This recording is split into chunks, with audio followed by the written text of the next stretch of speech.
Boruto episode 250 review. And the title of this episode is The Blood of the Funato. So starting off, we see that Ikada is still by Seiren's side, acting as the good brother he is. We then see Kobuna, who states that his mom told him to visit Ikada as he has been cooped up taking care of Seiren. During this scene, we see Aryumi scolding Ikada about how much time he's wasting, and I see here where Ikada seems to have no choice but to fight for the Funato, especially when the lady came and was asking if he was going to.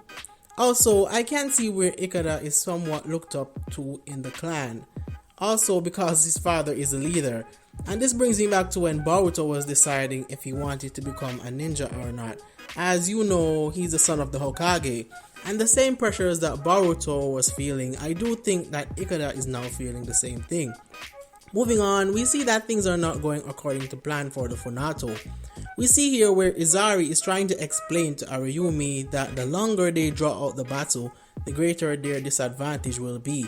But Aryumi is bent on the fact that tens of thousands of their comrades are now dead because of fighting in the war, and he doesn't think that he can just retreat and run away like that, as that would mean all those persons wasted their lives for nothing.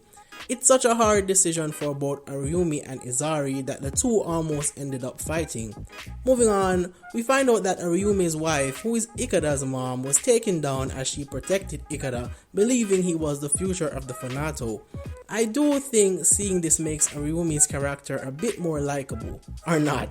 Moving on, word finally gets back to Aryumi and the others that Funamoshi has died in battle, and we get to see the moment Kobuna found out his father had passed, which reminded me that this stuff happens every day in the ninja world. Moving on, we see that Seiren dies while Ikada lies to her about how they won the war and him helping them, which is the least he could do for his sister. We also see that Izari plans to make peace with the hidden mist behind Aryumi's back, as he was looking out for the future of the Funato and not the past like Aryumi.